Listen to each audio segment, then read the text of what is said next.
कहानी है। एक बॉल को फेंका जा रहा है, एंगल वेंगल दिया है नहीं, और स्पीड भी शायद नहीं दिया है, लेकिन इतना दिया हुआ है कि ये जस्ट क्लियर करता है एक वॉल जो कि 4 मीटर ऊंचा है और 4 मीटर दूर भी है। तो जस्ट क्लियर करने का क्या मतलब हुआ कि एकदम समझिए कि सट के निकल गया है। तो यहाँ से 4 मीटर की दूरी पे 4 मीटर ऊंचा एक दीवार होगा, जिसको ये क्या करता है बताइए, जस्ट क्लियर करके निकल जाता है। सही है, ये भी 4 मीटर होगा और ये भी कितना होगा, 4 मीटर होगा। फिर कहता है and falls at a distance of कितना, 14 मीटर फ्रॉम दी वॉल। ओ, इस दीवार से 14 मीटर दूर जाके कहीं गिरता है। अच्छा अच्छा अच्छा, तो मान लो इसे ये अगर चिट्ठी उट्ठी बांध के फेंका होगा तो ये तो दूसरे घर में चल जाएगा ना जी। देख रहे 14 मीटर अच्छा खासा डिस्टेंस हो गया, वहां जाए गिरता है। फिर कह रहा है कि find the magnitude and direction of initial velocity. आपको ये यू भी बताना है कितना है, हाँ ये भी बताना है कि एंगल कितना है। तो पहले बताओ कि कौन सा कॉन्सेप्ट यूज होगा। अच्छा नहीं, पहले क्या आपके दिमाग में ये आएगा कि हमको यहाँ इक्वेशन ऑफ ट्रेजेक्टरी यूज करना है, क्योंकि हमको रास्ते के एक पॉइंट का कोऑर्डिनेट ना पता है, एक्स भी 4 वाई भी 4, ठीक है। तो इक्वेशन ऑफ ट्रेजेक्टरी का कौन सा फॉर्म, क्यों लास्ट फॉर्म, क्योंकि इसमें हमको रेंज पता है। रेंज कितना है, 18 मीटर, नॉट 14 मीटर। रेंज यहाँ से यहाँ तक ना काउंट होगा। चलिए, तो अगर हमको रेंज पता चल गया 18 मीटर है, तो हम आराम से इक्वेशन ऑफ ट्रेजेक्टरी का सबसे आखिरी फॉर्म यानी कि y इज इक्वल्स टू क्या, x है tan थीटा और 1 माइनस एक्स अपॉन क्या, y की जगह 4, x की जगह 4, tan थीटा की जगह tan थीटा, 1 माइनस एक्स की जगह 4 और रेंज की जगह कितना, 18। सही है। अब 4 से 4 कट जाएगा तो इधर 1 ही ना बचेगा, तो 1 बराबर हुआ tan थीटा और 18 में हालांकि 2/9 हो जाएगा ये, तो 9 में से 2 गया 7, 7 बाई कितना बच्चों, 9। हमको tan थीटा ना निकालना है, तो tan theta is equal to आ जाएगा 9/7, यानी कि थीटा इज इक्वल टू हो जाएगा tan इनवर्स ना। ये आप लोगों का आ गया था, कितने लोग का आ गया था ये तुम लोग का आ गया था, गुड। तुम्हारा अच्छा, मतलब इतना लिख लिए थे, बाकी आया नहीं था। एंगल तो हमने निकाल लिया, अभी ये कैसे निकलेगा, सेकंड वाले से। हाँ सेकंड, क्योंकि tan थीटा पता है, सेकंड वाले में tan थीटा आता है। चलिए करते हैं। Second form of y is equals to, बिल्कुल बिल्कुल रुक जाओ, अभी आएंगे उस पर। अभी लोग सेकंड वाला बोला है वो कर लेते हैं पहले। क्या था, x tan theta minus gx square divided by 2u square 1 plus कितना tan स्क्वायर थीटा, ठीक है। y की जगह 4, x की जगह 4, सॉरी tan थीटा की जगह कितना लिखना है, 9/7 लिखना है। आप लिखिए 9 क्या 7 माइनस जी की जगह 10 लिखिए, x की जगह 4 का square divided by 2 into u square ही तो निकालना है ना जी। और ये हो जाएगा आपका 1 प्लस 9 का स्क्वायर बटा 7 का स्क्वायर, का मतलब 81 बटा कितना 49, ऐसा ना हो जाएगा। अरे 81 बटा 49 ना हो जाएगा। अरे यार अब इसको सॉल्व करना। ये देखो 4 का स्क्वायर है तो 1 4 1 4 और 1 4 खत्म, तो इधर क्या बच जाएगा बताइए, 1। इसमें बच जाएगा बस 9/7 माइनस, देखिए एक सेकंड इधर सुनिएगा, एगो 4 है, हाँ तब 20/2 जा सॉरी, हाँ 40/2 20 ऐसा बता रहे हो, तो 20 या डिवाइडेड बाई यू स्क्वायर। इसको ले जाओ 130/49, ठीक। हमको निकालना शायद यू है, तो इसको बुलाइए इधर, इसको ले जाइए उधर, तो ये हो जाएगा 20 गुना 130 divided by 49 u square is equals to, ये जब इधर जाएगा हाँ तो 9/7 माइनस 1, 2/7 लिख दूं, 2/7, इससे ये कट जाएगा 7 बार में। अरे बोलो, और उसके बाद अच्छा इससे भी ये कट जाएगा 10 बार में, तो यू स्क्वायर को उधर लेके जाओ, तो u square is equal to कितना आ जाएगा 1300/7, तो बाबू u इज इक्वल टू हो जाएगा अंडर रूट 1300 बटा कितना, अच्छा 1300 को तो हम 13 इंटू 100 लिख सकते हैं, 100 10 बन के बाहर निकल जाएगा, तो ये हो जाएगा हाँ 13 बाई कितना 7, ऐसा करके हो जाएगा। सही है। चलिए एक अप्रोच और है इसका, एक अप्रोच और है। रेंज का फॉर्मूला याद है आपको, यू स्क्वायर साइन 2 थीटा, तो साइन 2 थीटा को आप 2 sine theta into cos theta divided by g, बोलिए ना। अब देखिए टेन थीटा हमको पता है कितना है 9/7 का मतलब हुआ कि एक ऐसा ट्रायंगल बनाइए जिसमें ये 9 है, ये 7 है, ये थीटा है, तो आप ये निकाल लीजिए, ये कितना हो जाएगा। ये सब 10वां क्लास में किए हैं हम लोग, साइन थीटा दे के या टेन थीटा कॉस थीटा ये सब पूछता था। इसको हम लोग क्या मान लेते थे, परपेंडिकुलर, और इसको क्या मान लेते थे, बेस, तब है ना ये टेन थीटा हो गया। तो परपेंडिकुलर और बेस अगर 9 और 7 है तो ये कितना हो जाएगा, under root this square plus, तो 81 प्लस 49 130, तो अंडर रूट 100। अब चलिए रेंज दिया हुआ है कितना 18 बराबर यू स्क्वायर हमको निकालना है, 2 को रहने दीजिए, साइन थीटा कितना हो जाएगा 9 by under root 130, cos theta कितना हो जाएगा 7 बाई अंडर रूट 130, बोलिए, और डिवाइडेड बाई जी की जगह कितना हो जाएगा 10 हो जाएगा। हाई देखिए 9 दूनी 18 सीधा गायब हो गया, अरे कुछ तो बोलो यार। और अंडर रूट 130 अंडर रूट 130 130 1300, तो इधर गया 1300 और नीचे जाएगा 7, स्क्वायर जाएगा उधर रूट बनेगा, u इज इक्वल टू हो जाएगा अंडर रूट 1300 बटा कितना 7 का मतलब 10 रूट 13 बाई रूट, देखिए ऐसे भी ना। तो यही होता है कि हमारे दिमाग में एट अ टाइम क्या आता है कि नहीं, उस पर हाँ आंसर उसमें गलत होगा, उसमें शायद 5/7 दे दिए हैं, उसको थोड़ा सुधार के 7 कितना गया था तुम्हारा, गया था इतना, हाँ इसका आंसर थोड़ा गलत था, कोई बात नहीं। महार में मुझसे बिगड़ जाएंगे, यूं है ये जुदाई, यूं है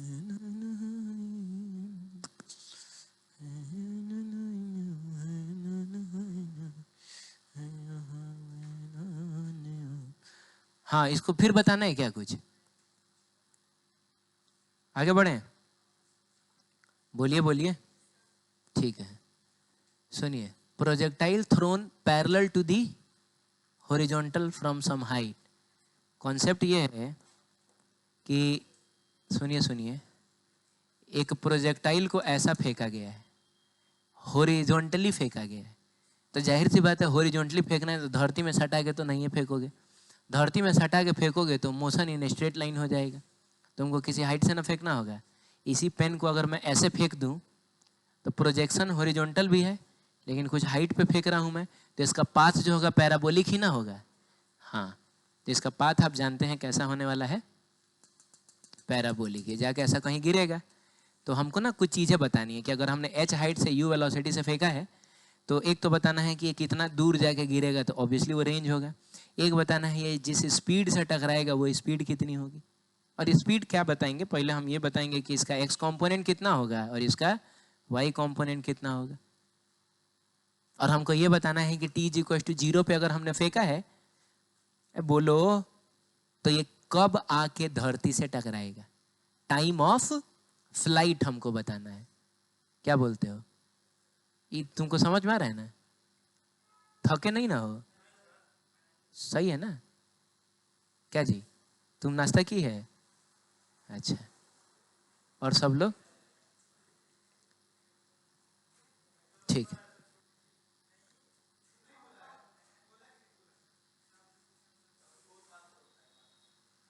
हाँ देख लो इधर, छोड़ दीजिए।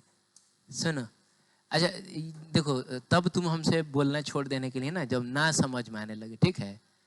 हाँ जब लगे कि समझे में नहीं आ रहा है तब हमसे बोलना है कि नहीं, क्या अनन्या बोलोगी ना चलो ठीक। तो मैं कह रहा हूँ कि बेसिक कॉन्सेप्ट तो एक ही होता है पूरे प्रोजेक्टाइल का, कि पूरे मोशन को हमको तोड़ना होता है एक्स में और वाई में। तो एक्स हम हमेशा की तरह इधर मान लेते हैं, लेकिन वाई मेरा मन है कि आज नीचे माना जाए। क्यों? क्योंकि क्योंकि सब चीज तो नीचे ही ना है। कहने का मतलब है इसका जो फाइनल वर्टिकल डिस्प्लेसमेंट होने वाला है वो भी कहाँ होने वाला है? नीचे ही होने वाला है। नीचे ही ना जा रहा है। ये जो भी वेलोसिटी गेन करेगा वो भी कहाँ है? नीचे ही है। एक्सेलरेशन कहाँ होता है? नीचे। तो जब सब चीज नीचे है तो काहे के लिए नीचे के डायरेक्शन को हम लोग नेगेटिव माने, पॉजिटिव ही मान लेते हैं?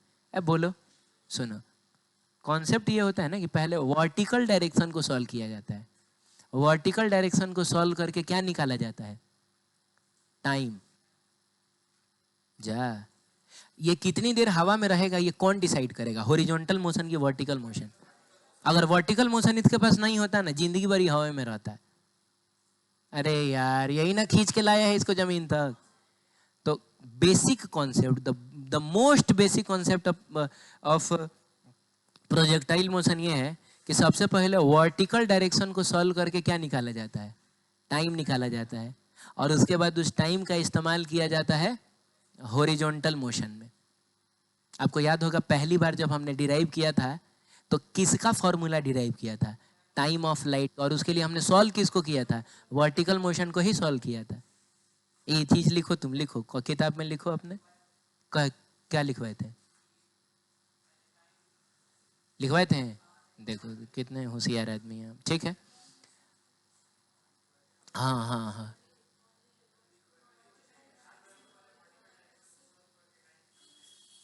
फिर उस टाइम का यूज हम लोग हॉरिजॉन्टल लिखवाए तो हैं। तुम एब्सेंट थी?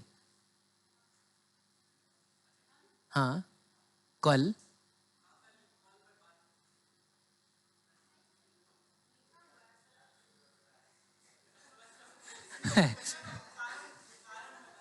बड़ी खतरनाक आदमी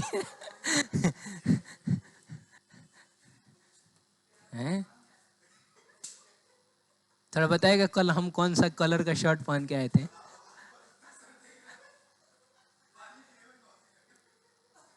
ब्लैक कलर का पहन के आए थे।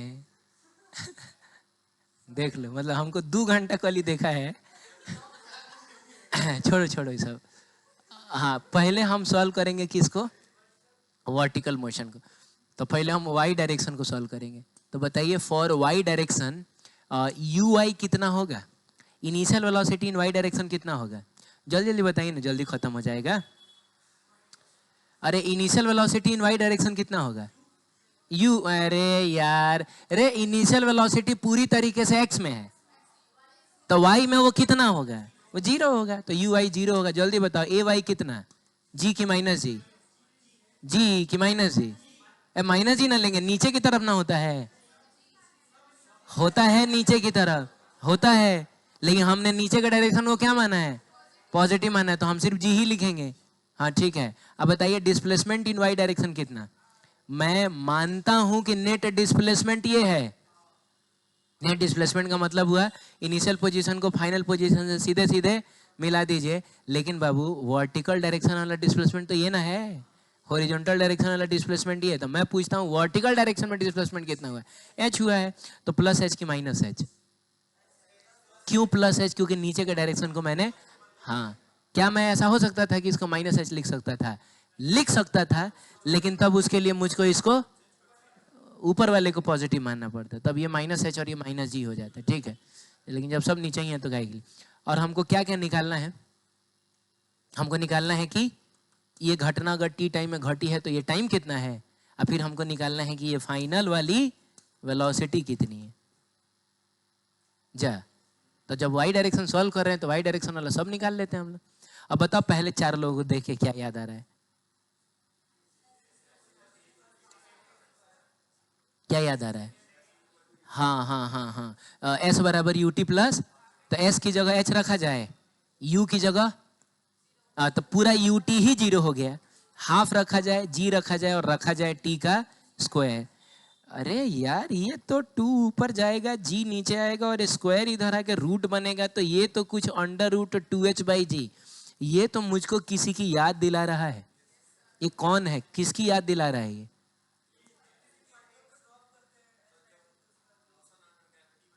ये हम लोगों ने, 1 मिनट रुकिए ना, पढ़ा था कि जब हम लोग किसी चीज को ड्रॉप करते हैं तो वो h हाइट नीचे आता है, तो वो कितना टाइम लेता है आने में? √2h। याद आया? तो समझ में नहीं आया यार, वो रिजल्ट यहाँ क्यों आ गया? इसमें हम ड्रॉप कहा, इसमें तो हम फेंके हैं, ड्रॉप कहाँ किए हैं? Hello,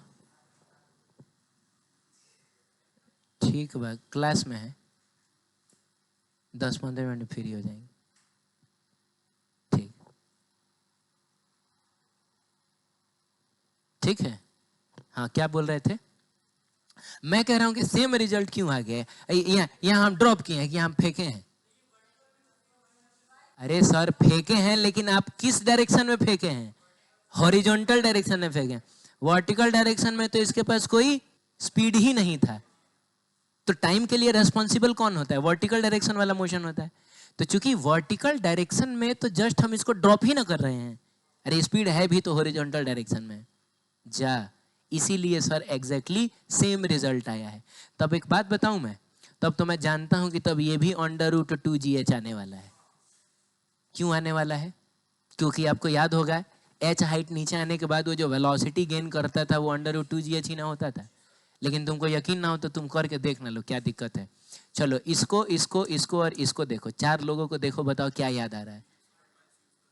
v² = u² + 2as। तो v² का मतलब vy का स्क्वायर, और u² का मतलब 0 का स्क्वायर, और 2 × g। देखिए ना, स्क्वायर इधर आएगा तो क्या ये √2gh नहीं हो जाएगा?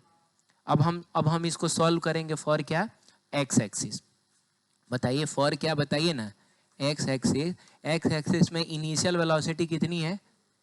तो पूरा का पूरा u है। हाँ, पूरा का पूरा u है। बहुत बढ़िया। बताइए एक्स एक्सिस में एक्सेलरेशन कितना होता है? नो एक्सेलरेशन, सही है। हॉरिजॉन्टल डायरेक्शन में कोई एक्सेलरेशन नहीं होता है। और टाइम तो बाबू हम वही लेंगे जो पिछली बार निकला है, क्योंकि ये उतनी ही देर तक ना इधर जाता रहेगा जब तक ये जमीन से ना टकरा जाए। हाँ ठीक, तो बताइए टाइम हम कितना लेंगे? √2h/g। और डिस्प्लेसमेंट इन एक्स डायरेक्शन को हम लोग क्या बोल सकते हैं? रेंज बोल सकते हैं। अरे वर्टिकल डायरेक्शन में डिस्प्लेसमेंट h हुआ है, हॉरिजॉन्टल डायरेक्शन में डिस्प्लेसमेंट कितना हुआ है? r हुआ है, तो रेंज हो जाएगा। बताओ 4 लोगों को देखो याद क्या आ रहा है? s = ut+, तो s की जगह r हो जाएगा, u की जगह कितना? u हो जाएगा। अरे बोलो, और t की जगह कितना हो जाएगा? t की जगह √2h/½ at² काहे के लिए लिखे यार, जब a 0 है तो हो गया। रेंज नहीं निकल गया? अरे निकल गया कि नहीं निकल गया, ये बताइए आप। रेंज फिर हमसे पूछ सकता है ये कि ये जिस स्पीड, अच्छा हाँ, थोड़ा vx भी तो निकाल लिया जाए। क्या निकाल लिया जाए? छोड़िए, हटाइए, vx निकाला जाए। अरे vx भी निकाला जाए, तब vx क्या सही में निकाला जाए? काहे के लिए निकाला जाए? हम जानते हैं कि हॉरिजॉन्टल डायरेक्शन वाली वेलोसिटी में कभी बदलाव होता ही नहीं है, तो वही ना होगा। और ऐसे मन करेगा भी निकालने का तो तुम क्या लिखोगे? तुम ये नहीं लिखोगे v = u + at, तब तुम लिखोगे vx = ux + ax × t। तो ये तो 0 है ना है, तो vx कितना हो जाएगा? वही जो ux है, यानी कि u ही रह जाएगा। तो ये कितना रह जाएगा बच्चों, बताओ? u। अब अगर मैं तुमसे पूछूं कि स्पीड कितना होगा, स्पीड कितना होगा, स्पीड कितना होगा? कुछ गड़बड़ हो गया है क्या आर भाई? नहीं नहीं नहीं, क्या बात करती हो? रेंज को इससे डिवाइड करोगी?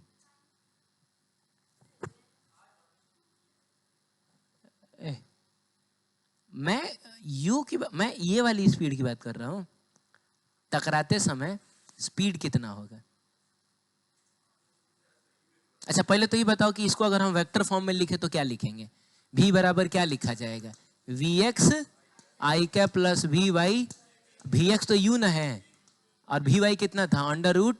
√2gh का। मैं बोलता हूं कि अगर स्पीड आपको चाहिए तो आप क्या करिएगा?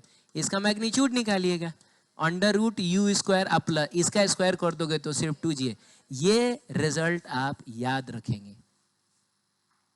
मैं बताता हूं, ये बहुत ही कमाल का रिजल्ट है। क्यों कमाल का है आप जानना चाहते हैं? सुनिएगा। ये कौन सी स्पीड है आपको पता है? ये वो स्पीड है जब किसी h हाइट के टावर से किसी पार्टिकल को u वेलोसिटी से हॉरिजॉन्टली फेंका जाए तो वो जिस स्पीड से टकराएगा वो वाली स्पीड है। लेकिन आप एक बात जानते हैं क्या? तुम बताओ क्या बात है, बताओ। कि ये जो रिजल्ट है ना v बराबर इतना, ये एक्चुअली एंगल ऑफ प्रोजेक्शन पे डिपेंड नहीं करता है। जैसे अगर आप इधर भी फेंकते ना u वेलोसिटी से, आप इधर भी फेंकते u वेलोसिटी से, इधर भी फेंकते, इधर भी फेंकते, रेंज और सबका अलग अलग आएगा। हो सकता है वो यहाँ के गिर जाए, हो सकता है इस केस में वो यहाँ जाके गिर जाए, ये तो जाहिर सी बात है यहाँ के गिरेगा, ये यहाँ के गिरेगा, आप समझ रहे हैं। लेकिन टकराते समय सबकी स्पीड सेम हो। ये आप चाहें तो नेक्स्ट टॉपिक में प्रूफ हो सकता है। प्रूफ हमने किया किसके लिए? इसके लिए ना, but it is valid for any angle of projection, no matter कि आप ऊपर फेंक रहे हैं कि नीचे फेंक रहे हैं। अरे बोलो ना। हाँ, जब भी ये टकराएगा इसी स्पीड से टकराएगा, इसीलिए आप इसको याद रखिएगा। सही है। अब मेरी बात ध्यान से सुनिए। एक भी रिजल्ट निकालने के लिए हमको कलम कॉपी उठाने की जरूरत एक्चुअली थी ही नहीं। जा, हम हर चीज जो है मुंह जबानी बता सकते हैं। जैसे सुनिए, तुम कौन डिजाइन में बैठा है पहले? हम हर चीज क्या कर सकते हैं? मुंह जबानी बता सकते हैं। पहला चीज हमने टाइम ऑफ फ्लाइट निकाला, तो हमने फेंका कैसे था? वो हॉरिजॉन्टल ना, कैसे फेंका था? यानी वर्टिकल डायरेक्शन में वेलोसिटी कितनी है? 0। तो वर्टिकल डायरेक्शन में तो जस्ट ड्रॉप ही हो रहा है, तो एच हाइट नीचे आने में उसको कितना समय लगेगा? तो क्या निकालने के लिए हमको इस सप्ताह में हम करना था क्या? ठीक है, पहली बार था तो कर लिए, तब ना पता चला कि जा हम चाहते तो ऐसे भी सोच सकते थे। शुरू में थोड़े दिमाग में आएगा, लेकिन जब एक बार हमने देख लिया कि हाँ हम वैसे सोच सकते थे, तो अब हम वैसे ही सोचेंगे, थोड़े करने जाएंगे ये सब हम लोग। तो टाइम ऑफ फ्लाइट √2h/g। बोलो बोलो। उसके बाद सुनो, वर्टिकल डायरेक्शन की वेलोसिटी, तो वर्टिकल डायरेक्शन में तो ड्रॉप ही ना किया गया है, तो h हाइट नीचे आने के बाद पार्टिकल की वेलोसिटी कितनी हो जाती है? √2h/g। यानी कि ये भी हम लिख सकते थे, सॉरी √2gh, अरे ये भी लिख सकते थे। सही है। रही बात हॉरिजॉन्टल डायरेक्शन की, तो हॉरिजॉन्टल डायरेक्शन वाली वेलोसिटी में तो बदलाव होता ही नहीं है, तो हम ऐसे ही लिख देंगे u। रही बात रेंज की, किसकी? रेंज की। तो बाबू हॉरिजॉन्टल डायरेक्शन में कोई एक्सेलरेशन नहीं होता है, यानी हॉरिजॉन्टल डायरेक्शन वाली स्पीड कांस्टेंट होती है। और अगर स्पीड कांस्टेंट रहे ना, 9वां क्लास वाला formula, distance is equal to speed into time. तो ये देखिए यही लिखा हुआ है, ये है डिस्टेंस इन एक्स डायरेक्शन, तो distance is equal to speed into time. तो ये हो गया स्पीड इन एक्स डायरेक्शन, और ये हो गया टाइम, स्पीड इनटू टाइम। तो यहाँ कुछ भी हमको ना डिराइव करने की जरूरत है और ना जबरदस्ती रटने की जरूरत है। अगर हम ढंग से समझ रहे हैं तो ये सब हम अपने से लिख देंगे। अरे बोलो यार। और रही बात स्पीड की, तो जब हमको पता चलिए गया कि ये u है और ये √2gh है, तो under root this square plus this square करोगे तो दिस नहीं मिल जाता है? बोलो। हाँ, लेकिन याद रखना u² + 2gh होता है स्पीड। क्या बोलते हो? तो तुम बोलते हो कि ये तुम करके जाओ, अभी करो, इसका आंसर बताओ। तुमको जाना है, अभी समय है, तुम 2:30 बजे ना जाएगा, चल जाना अभी, है ना, छोड़िए देंगे अब।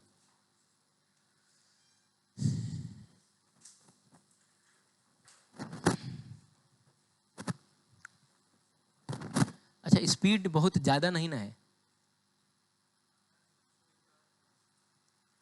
माने आपको हर चीज समझ में आता है ना? तो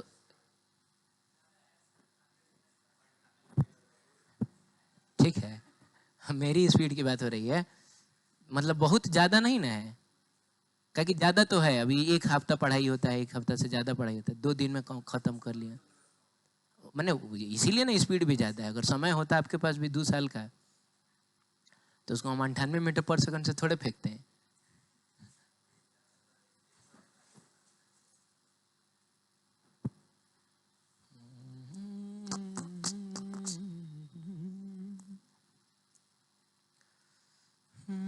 साजन दुआ करना।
हो गया।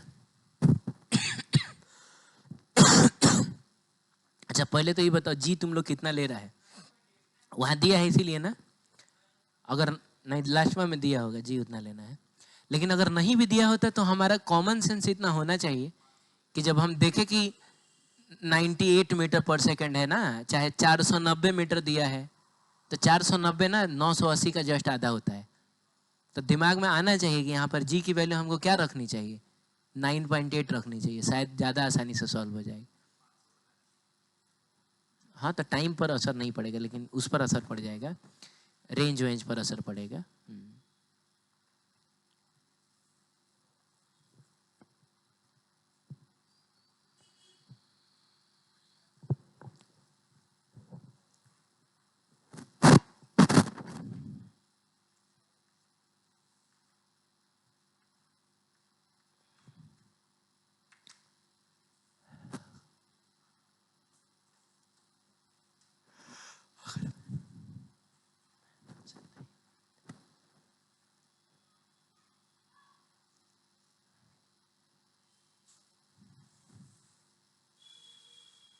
हो गया, सारा आ गया। चलिए देखते हैं जल्दी से, सुनिएगा। हुआ क्या है कि कोई पहाड़ वहाड़ है, ठीक है, उससे फेंका गया है किस स्पीड से, 98 मीटर, और इसका हाइट कितना है, 490 मीटर ना है।